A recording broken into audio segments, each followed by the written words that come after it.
E o Supremo Tribunal Federal acaba, equivocadamente, eu concordo com o Constantino, em muitos momentos, equivocadamente, legislando, mas assumindo um papel que é principalmente do Congresso. Agora, se o Congresso chamasse essa atribuição para ele, talvez isso não caísse tanto no colo do Supremo. Foi uma coisa que o Luiz Fux falou quando ele assumiu a presidência do STF. Agora, eu queria entender como a ONU vai governar o mundo. A ONU não tem exército, a ONU não tem armas. O próprio Constantino falou dos Estados Unidos, os Estados Unidos como xerife do mundo. Os Estados Unidos, quando precisaram invadir o Iraque, por exemplo, fizeram a revelia do Conselho de Segurança da ONU, fizeram o que quiseram. E a gente tem uma mudança agora, vai vir uma mudança com a eleição de Joe Biden. Se o Trump... as ideologias totalitárias como nazismo, fascismo, isso é uma história do século XX, sim, Silvio. Agora, se a gente falar, se a gente pensar, de novo, aí vem aquela coisa de teoria conspiratória.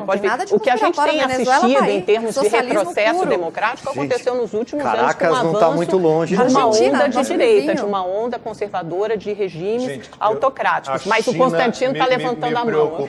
E eu queria depois, se a gente puder colocar depois o tweet do STF, tá aí, olha. A Agenda 2030 da ONU Brasil, tweet oficial do STF. É um plano global para atingirmos um mundo melhor para todos.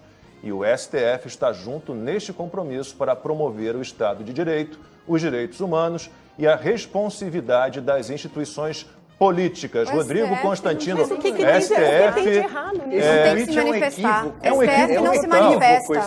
STF é composto por juízes que se manifestam nos autos. E juiz julga. Você juiz julga.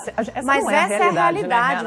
Deveria ser a realidade. Juiz julga. O juiz pega os Estados Unidos, o Rodrigo Constantino vai poder falar melhor disso, mas um juiz da Suprema Corte nos Estados Unidos não se pronuncia politicamente, não dá aval, nem que sim, nem que não, para nenhum lado. Esse é o papel do juiz, é ser imparcial. E o STF não se coloca como imparcial, legisla muitas vezes. E aí você falou até do Congresso, né? Por exemplo, se tivessem deputados que colocassem projetos para serem aprovados, analisados pelo pleito, que tivessem nesse sentido da ONU, é uma coisa, porque daí você está falando dos representantes do povo fazendo isso, que a gente pode concordar ou discordar. Muitos deles são agora, o STF não. O STF não tem que ter essa manifestação, isso é um absurdo. Pois é, Lacombe, enquanto a Amanda ia falando ali do STF, que ele é quase convocado pela inação do Congresso a legislar, eu fiquei quase com pena, né, daqueles ministros, quase escorreu uma lágrima, mas eu lembrei quem são e o que fizeram, né, porque a gente sabe o que eles fizeram no verão passado. O ministro Barroso, que eu já mencionei, por exemplo, ele declarou que ele se vê como alguém iluminado, que precisa empurrar a história na direção da justiça racial, seja lá o que ele entende por isso, né? Aí vamos para um STF que rasgou a Constituição para preservar direitos políticos da ex-presidente Dilma, quando sofreu impeachment, um STF que cria um inquérito ilegal do fim do mundo para perseguir críticos e apoiadores bolsonaristas, e por aí vai. Quer legislar, sim, sobre aborto, sobre casamento gay, por aí vai. Então, essa visão que está entranhada em alguns ministros ali que ocupam o Supremo, 7 dos quais apontados por uma quadrilha criminosa, né, que foi o PT, isso tudo é muito temerário. E eles agora estão dizendo que a função deles é seguir as diretrizes da ONU sobre o conceito abstrato, vago, elástico de direitos humanos e tudo mais. A Amanda não está muito preocupada com riscos totalitários, acha que isso ficou enterrado no século XX, vocês já mencionaram Venezuela e tudo, mas eu tenho outras preocupações. É a questão cultural mesmo. Nós estamos vivendo um ambiente de cancelamentos, de asfixia do pensamento com a imposição da ditadura do politicamente correto. E isso é uma espécie de totalitarismo. E isso vem sendo empurrado pela patota que está ligada aí a essa crença de que tem que ter um governo mundial, que a ONU tem que ser o grande ícone, o grande representante do mundo todo, porque quando vai lá para o voto, essas pautas não costumam ter muito apoio popular. Então, essa é a tática da esquerda no mundo hoje. Perde muitas vezes eleições, ou ganha com fraude, né, e usa a Suprema Corte para reverter no tapetão aquilo que perdeu nas urnas. Veja, se você analisar um projeto como o Green New Deal, que foi endossado por vários senadores democratas nos Estados Unidos, é um projeto stalinista. Diz que em 10 anos tem que todas as casas americanas mudarem as suas fontes de energia, o combustível fóssil vai ser extinto em uma década no país. Isso é uma coisa, mistura de infantilismo com Stalin, né? E está bem aí no século XXI de um partido que foi, aparentemente, né, vitorioso nas urnas. Segundo a teoria marxista, socialismo é como uma etapa, é um processo para você chegar até o comunismo. E para entender o que Marx quer dizer, eu vou dar alguns exemplos para vocês. Imaginem um país que não é nem socialista e nem comunista. E nesse país existe um movimento revolucionário liderado pelos proletários, que querem implementar o comunismo. Então, esses revolucionários iniciam uma revolução para chegar até o poder. Lembrando que essa chegada até o poder pode ser através de golpes de Estado ou até mesmo de forma democrática, que no caso do socialismo não foi muito comum até hoje. Bom, continuando. Quando os revolucionários chegarem ao poder, eles irão querer, obviamente, dar início à construção do comunismo naquele país. Só que para construir, ou seja, preparar o país para estabelecer nele o comunismo, deve-se antes impor o socialismo. E é isso que Marx diz através de suas teorias, que para você estabelecer o comunismo, antes você deve estabelecer o socialismo. Então, o socialismo é um processo de transição que fica entre o fim do capitalismo e o início ou a implementação do comunismo. Existe também uma outra diferença, que no caso seria a principal, e que dá mais sentido para a explicação de todo esse processo de transição. A principal diferença entre socialismo e comunismo é que no socialismo o Estado ainda existe, e no comunismo o Estado deixa de existir. Durante o socialismo, o Estado passa a controlar e ter poder sobre tudo. O capitalismo começa a ser extinto e as propriedades privadas e meios de produção passam a pertencer ao Estado. Quando isso tudo acontecer, o comunismo poderá finalmente ser alcançado, e como nessa ideologia política o Estado não existe, quando o comunismo for estabelecido, o Estado será extinto, e de acordo com as teorias de Marx, todos os seus bens serão distribuídos entre a sociedade. E é só isso, pessoal. Socialismo e comunismo são ideologias políticas que compartilham os mesmos interesses, mas não são a mesma coisa, porque no socialismo o Estado ainda existe, e no comunismo não. Eu me he declarado marxista, soy marxista. Y creo que Carlos Marx, uno de los más grandes pensadores, a la discusión de un socialismo del siglo XXI. Socialismo. Nadie le tenga miedo a eso. Ese es el camino, yo no tengo la menor duda. El socialismo, que tiene distintos frentes, distintos ámbitos. Lo primero del socialismo, lo repito, y ese socialista que somos, esos socialistas que somos, debemos demostrarlo. Se hace más dramática la expresión. Y hay que repetirla, socialismo o muerte. ¿Para usted Cuba es una dictadura o no es una dictadura? Sí, es una dictadura. No, yo no soy socialista. No, yo creo que ya el mundo de hoy, la América Latina que viene, requiere un salto adelante. Lancé yo, se me ocurrió lanzar la frase: patria, socialismo o muerte. Yo no soy socialista. Bien. Yo soy un verdadero revolucionario y estoy dispuesto a morir 1 y 100 veces para construir en Venezuela el socialismo. Yo no soy socialista. Yo no soy socialista. Yo no soy socialista. O morir en el intento. No, yo no soy socialista. Yo creo en un proyecto, y así lo llamamos aquí, humanista. Me le echan gas del bueno y me lo meten preso. Yo creo en un proyecto, y así lo llamamos aquí, humanista. Me le echan gas del bueno y me lo meten preso. Me le echan gas del bueno y me lo meten preso. Entonces no vas a ser un presidente autoritario, ¿ah? Seguro, no vas a ser un nuevo Pinochet, un nuevo Fujimori, ¿ah? No se te va a salir el alma militar, Hugo, ¿ah? Mira, yo te invito a que vengas acá y que pases con nosotros unos meses, Jaime, después que esté yo en Miraflores, para que tú veas de verdad lo que es un demócrata, lo que es un hombre formado para la humanidad, para la igualdad. Ya. De verdad que te invito. Gracias, Estoy comprometido a no ser autoritario, no queremos más autoritarismo. Y este edificio, expropiese. De acuerdo. Y aquel edificio allá en la esquina, También son edificios que tienen locales comerciales. y ahí lo que están en unos negocios, expropiese. ¿Este edificio aquí cuál es? También es un edificio que tiene locales comerciales de propiedad privada. Expropiese. Gracias. Estoy comprometido a no ser autoritario, no queremos más autoritarismo. ¿Nacionalizaría algún medio de comunicación? ¿Algún medio? No, basta con el medio de comunicación que tiene el Estado hoy. El Estado tiene un canal 8 venezolano de televisión. Hay que repotenciarlo, ponerlo a trabajar en función de la educación nacional, de los valores nacionales. Los demás canales, yo tengo las mejores relaciones con ellos, con los medios de comunicación. Así que mejor es que vaya preparando sus maletas y vaya viendo a ver qué va a hacer a partir de marzo. No habrá nueva concesión para ese canal golpista de televisión que se llamó Radio Caracas Televisión. Deben seguir siendo privados, más bien estamos interesados en que se amplíen, se profundicen. ¿No hay intención de nacionalizar absolutamente nada? No, absolutamente nada. Ahora el gobierno quiere comprar el banco, quiere recuperarlo porque es el Banco de Venezuela, así se llama. No. El sector briquetero, nacionalícese. No. La empresa Matesi, nacionalícese. No. Cerámicas Carabobo, nacionalícese.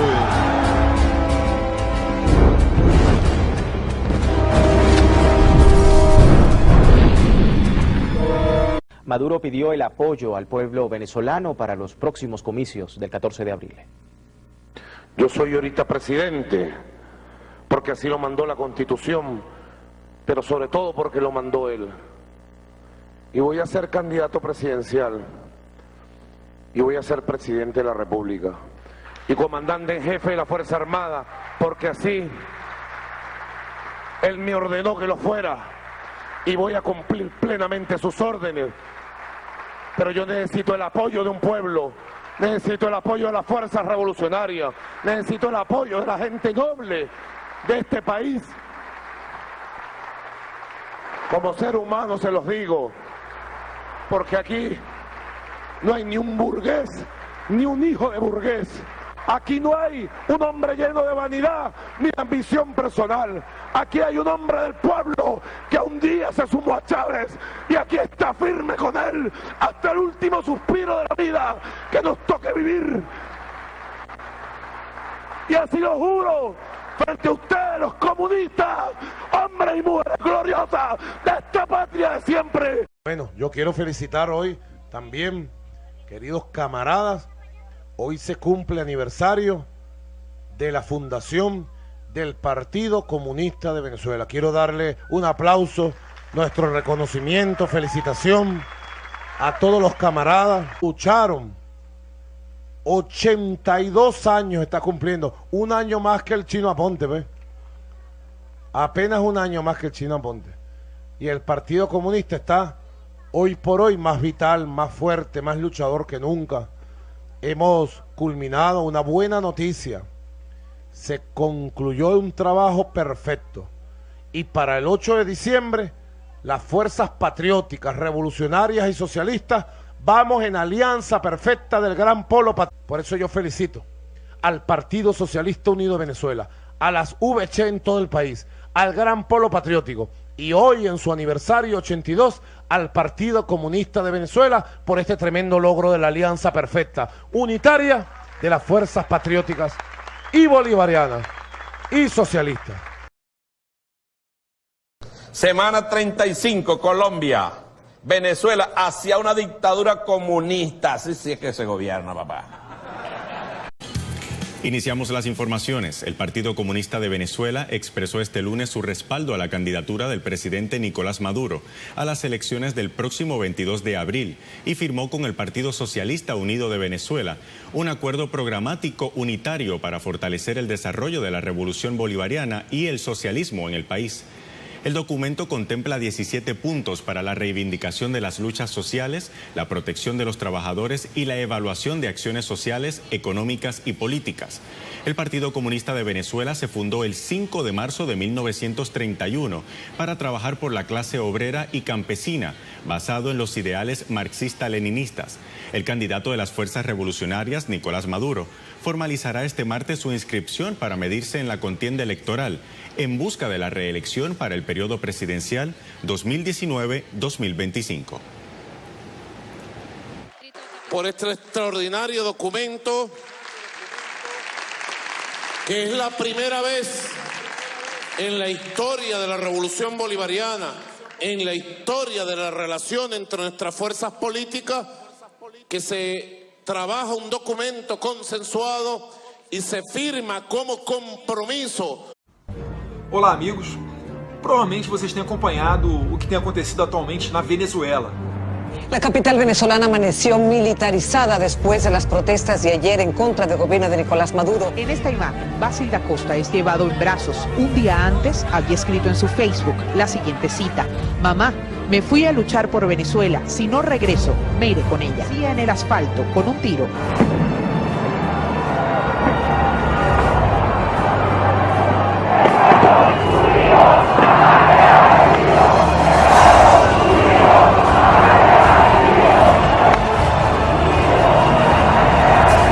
Vean esto, vean cómo está la marcha y vean cómo viene la represión.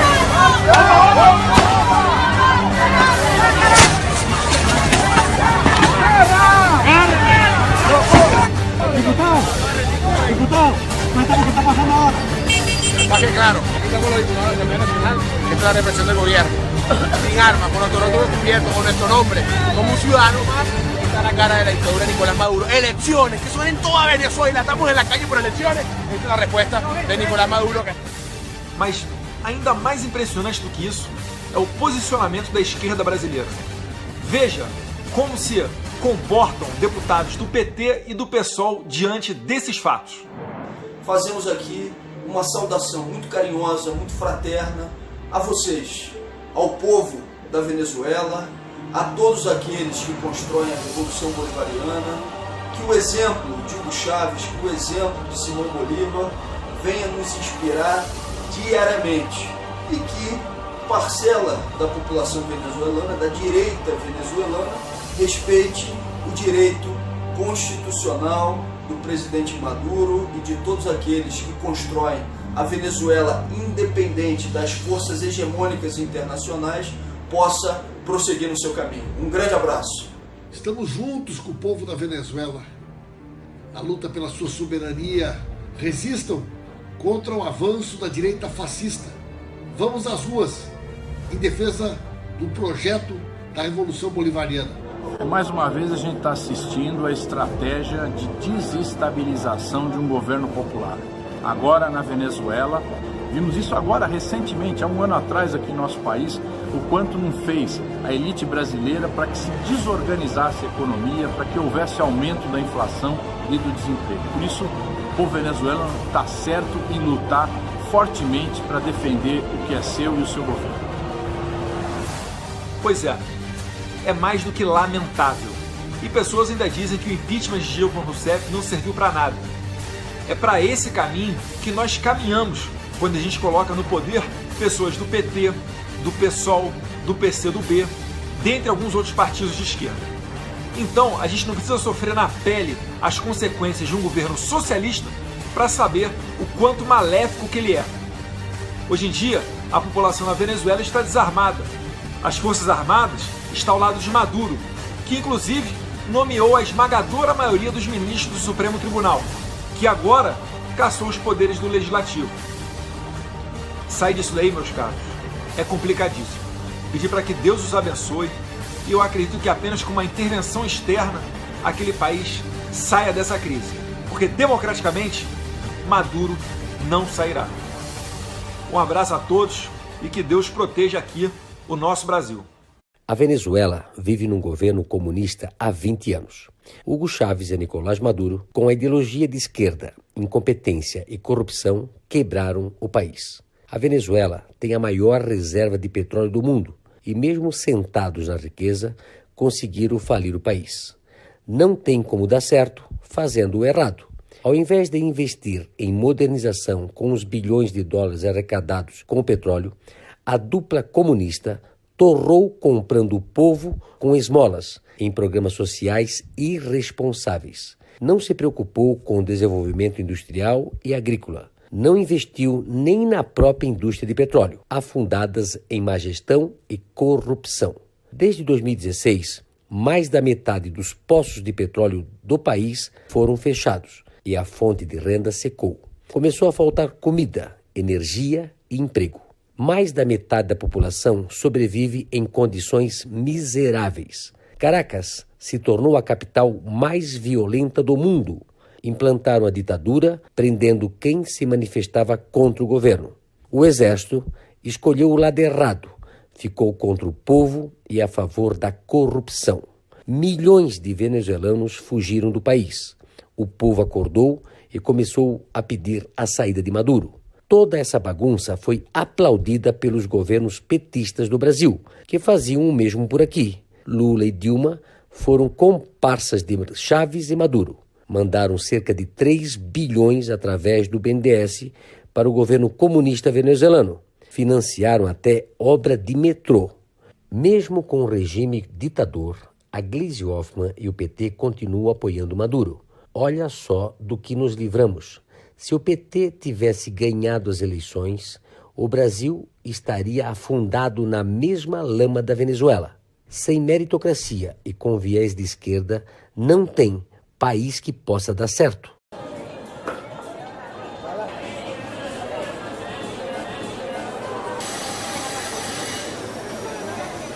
Rotten beef is also sold here in this market. It smells strong. It's got flies all over it.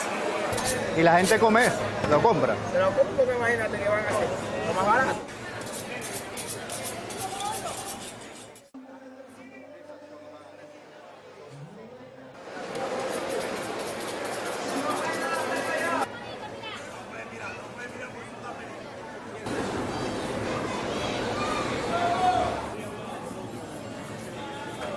Y si falla la luz 10 veces en el día, aparte de eso se va por 4 horas seguidas. Al otro día cuando tú vas a sacar la mercancía estás en malas condiciones.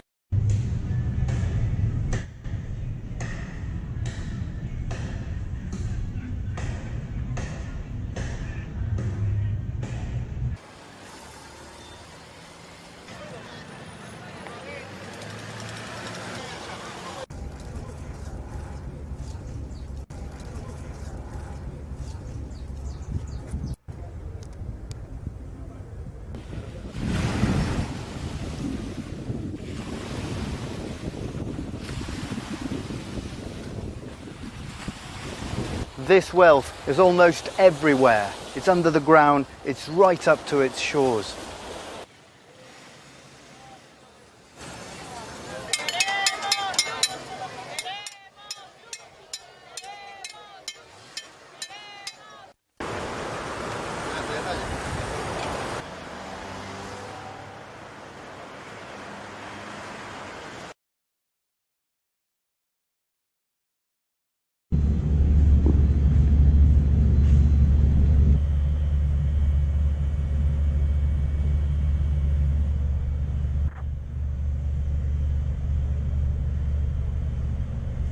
A ver que se me están quedando semanal, se me están quedando 2 o 3 semanales,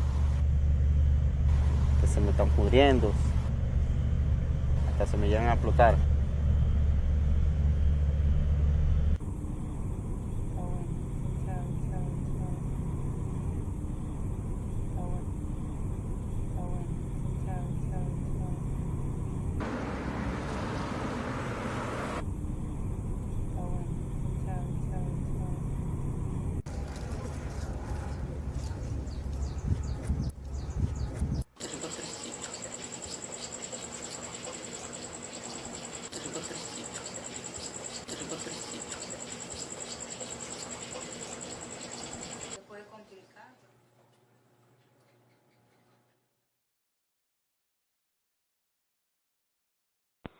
Disse que eles chegariam a esse ponto.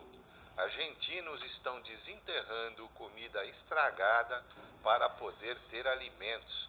Está chegando ao estado da Venezuela, ao estágio, não é? Que triste. Aonde aconteceu isso, Tiago? Moradores da cidade argentina de Puerto Iguazú, que faz fronteira com o Brasil, desenterraram frangos impróprios para o consumo que haviam sido descartados. O episódio aconteceu na semana passada, depois que agentes aduaneiros argentinos fizeram uma apreensão de alimentos na região. como os frangos permaneceram mais de 24 horas sem refrigeração, os agentes decidiram enterrar 1.200 caixas com a carne estragada. No entanto, durante a semana, um grupo de moradores foi flagrado desenterrando a carne para consumi-la. Com o fechamento da ponte Tancredo Neves há 8 meses, em razão da pandemia, a população da cidade turística argentina tem enfrentado uma terrível crise econômica.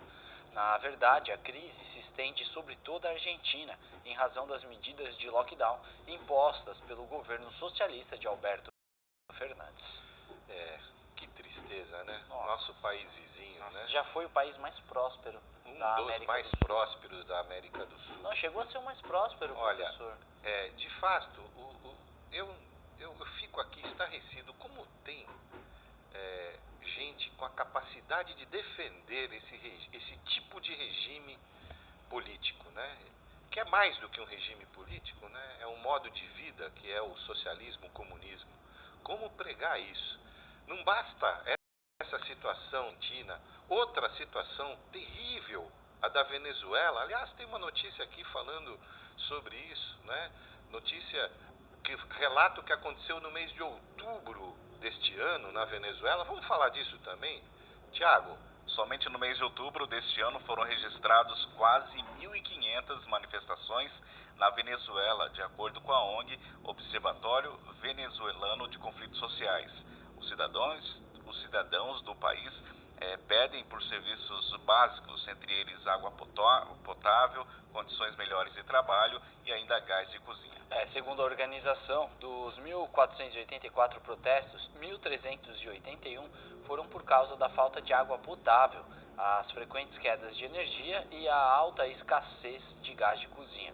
Os habitantes das cidades pequenas e grandes também continuam a reclamar dos serviços básicos que estão em falta no país. Em outubro, a maior exigência foi o gás de cozinha, por causa do alto preço cobrado pelo Estado. E os professores de todo o país se pronunciaram energeticamente por causa das baixas remunerações pagas pelo governo. O salário mínimo é cerca... É isso mesmo? É cerca de R$10. O salário mínimo é de R$10. R$10 é $2. E também o cumprimento das cláusulas do contrato. Profissionais de saúde locais se mobilizam exigindo salários dignos também, materiais e equipamentos de trabalho para garantir a integridade e a recuperação dos pacientes. As falhas de energia continuam em todo o território devido ao colapso em geradores das comunidades, fazendo com que os habitantes ficassem por vários dias. A esquerda canalha, né, ou a esquerdalha, quando é confrontada com esta realidade, a da Argentina, a da Venezuela, que são exemplos muito próximos a nós, ou contra a total falta de liberdade da Coreia do Norte, os indivíduos são escravos do Estado, lá a escravidão existe, todo indivíduo lá é escravo do Estado. Aí ele vem dar uma de bonitinho na internet, aí ele vem dizer que a esquerda não é contra o empresariado, que votar na esquerda é votar no ideal de fraternidade e solidariedade. Que estúpido pode escrever uma coisa dessa? Tinha que dar $2 Aonde para esse está cara a solidariedade? Ali, aonde as pessoas estão desenterrando frango? Aonde está a solidariedade? Lá na Venezuela, aonde o indivíduo não tem o básico para viver, não tem água, não tem gás para cozinhar, porque já não tem o alimento também. A esquerda quer o quê? Quer que você tenha uma família que aceite as desigualdades, aceite as diferenças. Aquele papo, aquele discurso que é um discurso de otário. Ela quer te fazer de otário. Na verdade, a esquerda não vale absolutamente nada. Quem defende esse tipo de ideologia é um atrasado. E eu aqui não estou falando de extremismo, não. Não estou falando de extremistas. Atrasado é um indivíduo que, por qualquer forma, se cala diante da tragédia humana que acontece em países governados pela esquerda, onde a Revolução Socialista chegou, quer seja da forma armada ou pelo voto mesmo, que foi o que aconteceu na Venezuela e na Argentina, quer seja pelo direito, né, que ela diz que essas gentes têm. Vocês são canalhas. Socialismo é o câncer que corrói a humanidade.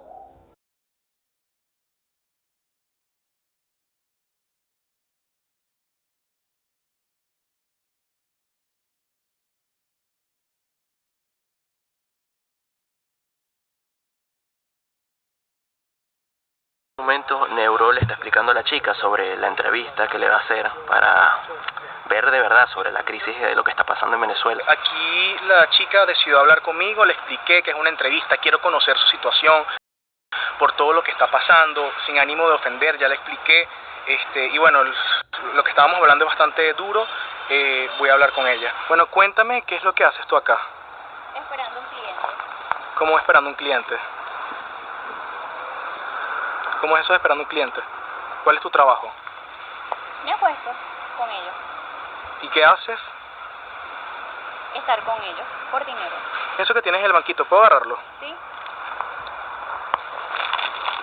Esto es unos granos. ¿Cuánto cobras tú por estar con alguien? 7.000. 7.000 bolívares. Sí. ¿Y qué es lo que se hace por 7.000 bolívares? Sexo oral. ¿Y cómo se te pagan esos 7.000 bolívares? Efectivo. ¿Cómo haces allí? Bueno, dame una harina o un aceite. O sea, ¿tú también le cobras a los clientes en comida? Sí. Mira, yo no te voy a pagar por acostarte conmigo. Como te comenté, estoy haciendo un video para que la gente conozca. Podríamos yo grabarte y yo te voy a compensar por eso. Bueno. Bueno, amigos, ya estamos con la chica por acá. ¿Cómo te llamas tú? Verónica. Verónica, mira, bueno, como conversamos, lo que queremos es conocer un poco acerca de tu vida, por qué haces lo que haces, cómo es el proceso de tu trabajo, y bueno, no es juzgarte ni nada por el estilo, pero algún sitio donde pudiéramos... ¿A mi casa? ¿Tu casa? ¿Se puede ir a tu casa? Sí, es un rancho, pero bueno. Yo pensé que ustedes me iban a pegar o algo. No, vale. No. ¿Por qué te ha pasado que te han golpeado en la calle? Me pasó. Una vez te han golpeado. ¿Cómo fue eso? Horrible. Bueno, estaba en una esquina y llegaron dos tipos. Llegaron dos tipos, estaban en la esquina y entonces... Y yo no quise irme con ellos y bueno, me golpearon.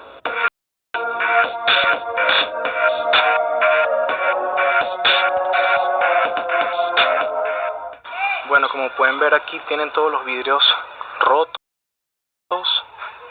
Bueno, mis amores, yo vivo aquí. Es horrible, pero bueno, esto es lo que hay. Vente pues que tengo que seguir trabajando. Bueno, amigos, estamos en la casa donde vive la chica. Como pueden ver, es un lugar bastante precario. Miren el baño.